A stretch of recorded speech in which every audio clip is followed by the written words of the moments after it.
Perkenalkan, nama saya Oktrin Puspitarini. Saya dari kelas H1E dengan NIM 225080501111104. Dan saya dari kelas H1E, program studi Budidaya Perairan, jurusan Manajemen Sumber Daya Perairan, Fakultas Perikanan dan Ilmu Kelautan, Universitas Brawijaya.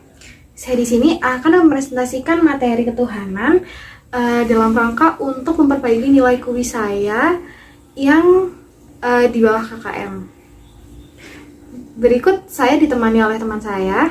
Perkenalkan, nama saya Cecilia. Saya di sini berstatus sebagai teman Oktrin dan di sini saya akan membantu untuk menyelesaikan tugas remedial pendidikan agama.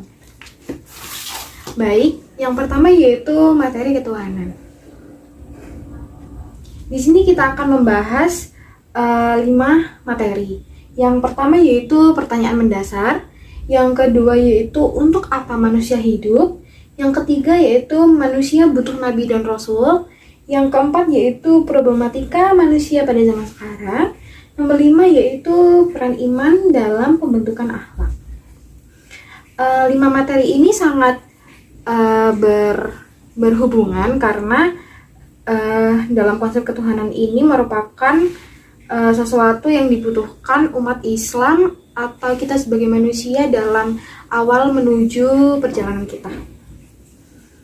Yang pertama yaitu pertanyaan mendasar. Pertanyaan mendasar di sini merupakan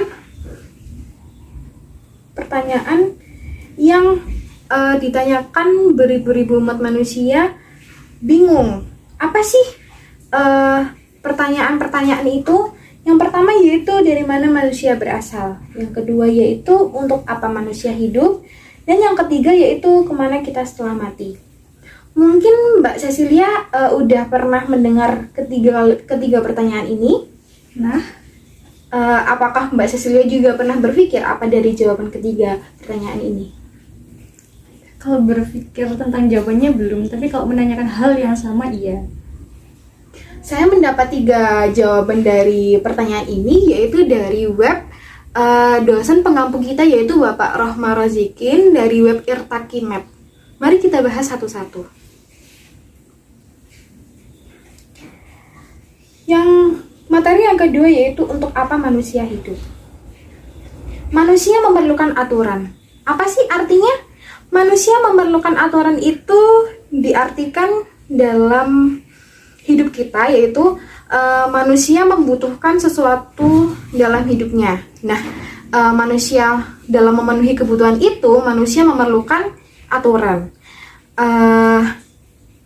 Kebutuhan tersebut menjadi sesuatu pemenuhan secara pasti ya, karena dari kebutuhan tersebut kita bisa menjalani aturan-aturan tersebut. Kalau kita tidak menjalani aturan-aturan tersebut, maka bisa dikatakan hidup kita jauh dari apa yang kita capai. Kalau menurut Mbak Cecilia sendiri, apakah setuju dengan jawaban pertanyaan seperti itu? Setuju sih, setuju. Baik, kita lanjut next slide. Yang ketiga yaitu manusia membutuhkan nabi dan rasul. Nabi dan Rasul merupakan saluran primer yang menjadi salah satu jalur sah untuk mengenal Allah. Di sini berarti bahwa Nabi dan Rasul ini merupakan satu jalan utama bagi umat Muslim untuk mengenal Allah, mengenal lebih dekat dengan Allah. Jalan hidup kita yang diajarkan para Nabi dan Rasul disebut dalam Al-Quran. Apabila kita tidak mengenal Nabi dan Rasul, maka hidup kita akan berantakan, akan tersesat, dan kita jauh dari bimbingan Allah Subhanahu wa Ta'ala. Karena perjalanan kita itu berdasarkan panduan, berdasarkan petunjuk, berdasarkan bimbingan para Nabi dan Rasul yang mendapatkan rahmat dari Allah. Apakah Mbak Cecilia setuju atas pertanyaan tersebut atau kalimat tersebut? Setuju. Baik. Yang selanjutnya yaitu problematika umat manusia pada zaman sekarang.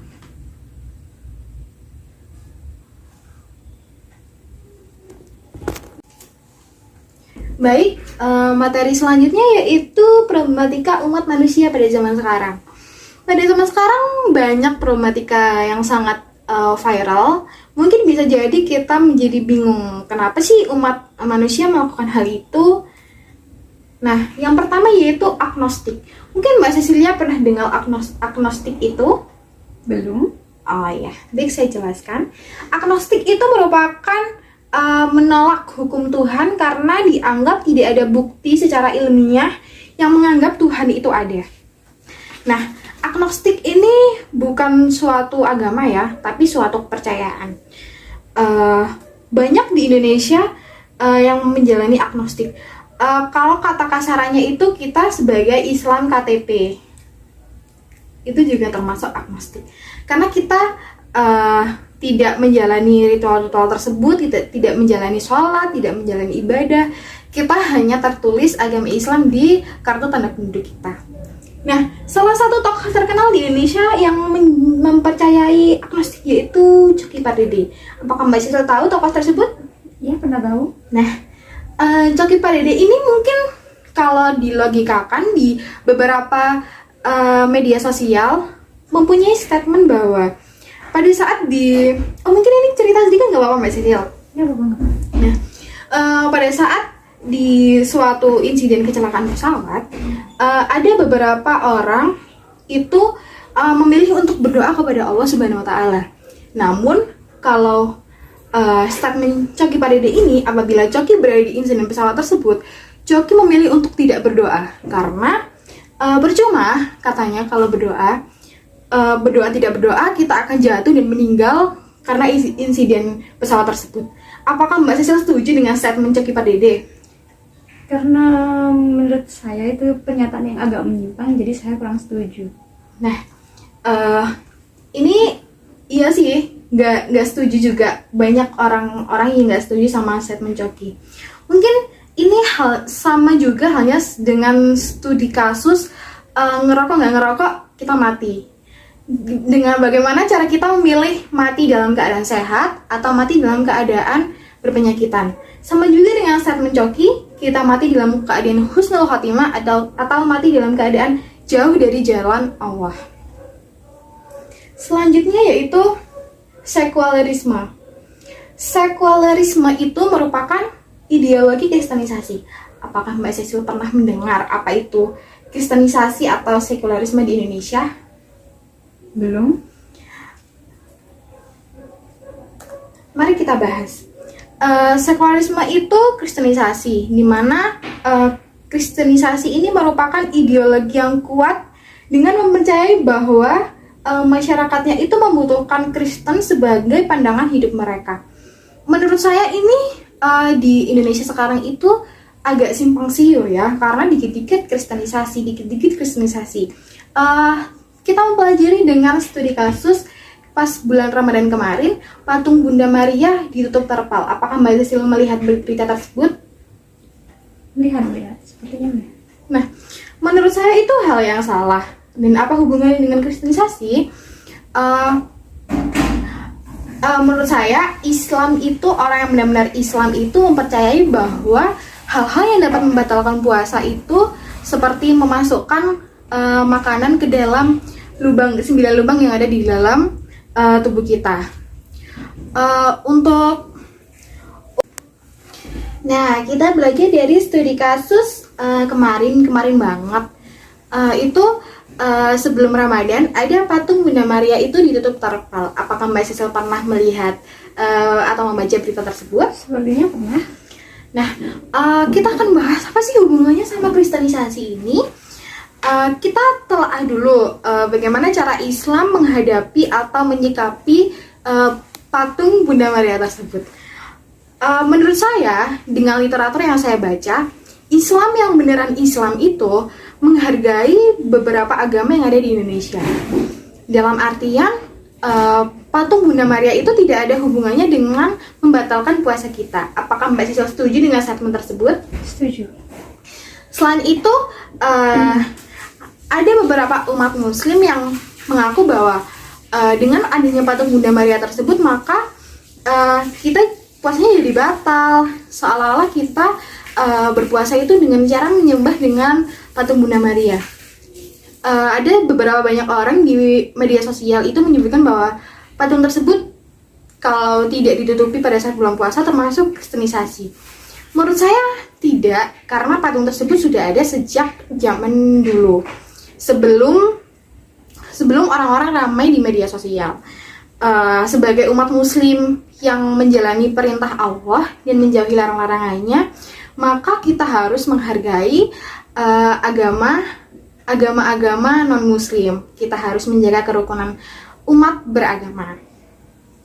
Selanjutnya yaitu peran iman kepada Allah dan Rasul bagi pembentukan akhlak. Manusia adalah makhluk yang membutuhkan aturan untuk karakter yang baik. Manusia juga perlu pembentukan akhlak yang baik. Nah, dalam peran iman kepada Allah ini kita dituntut untuk percaya bahwa kita itu masih membutuhkan tuntunan Allah, tuntunan perintah Allah, tuntunan Nabi Muhammad SAW. Manusia selain membutuhkan aturan untuk karakter yang baik, membutuhkan aturan untuk hidup yang saya jelaskan dari materi yang pertama tadi, manusia juga perlu membentukkan akhlak yang baik. Untuk apa pembentukan akhlak yang baik itu? Nah, menurut saya, menurut literatur yang saya baca, orang yang memiliki karakter yang baik belum tentu mempunyai akhlak yang baik. Tetapi kalau orang yang punya akhlak yang baik, sudah pasti karakter tersebut baik. Nah, kalau menurut Mbak Sinta sendiri bagaimana? Setuju sih statement itu. Berarti kita harus percaya karena Allah itu sudah menunjukkan kita ke jalan yang benar melalui Islam. Sekarang kita lanjut ke sesi kesimpulan. Dapat disimpulkan bahwa yang pertama yaitu manusia membutuhkan aturan untuk hidup mereka. Karena kalau tidak dalam aturan tersebut, manusia bisa keluar dari istilahnya menyimpang dari aturan yang telah dibuat oleh Allah. Selain itu, dalam memenuhi kebutuhannya, manusia juga memerlukan aturan-aturan tersebut. Yang kedua yaitu manusia butuh Nabi dan Rasul. Di sini dalam artiannya Nabi dan Rasul merupakan pimpinan atau jalan utama agar manusia tidak tersesat. Dapat berhubungan ya dengan materi yang pertama, apakah betul? Betul. Sekarang materi yang ketiga yaitu problematika umat manusia pada zaman sekarang.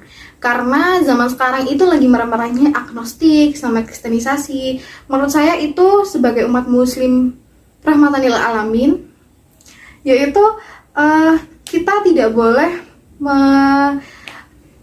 istilahnya memboikot atau mengucilkan orang-orang dengan kepercayaan agnostik dan kristenisasi tersebut.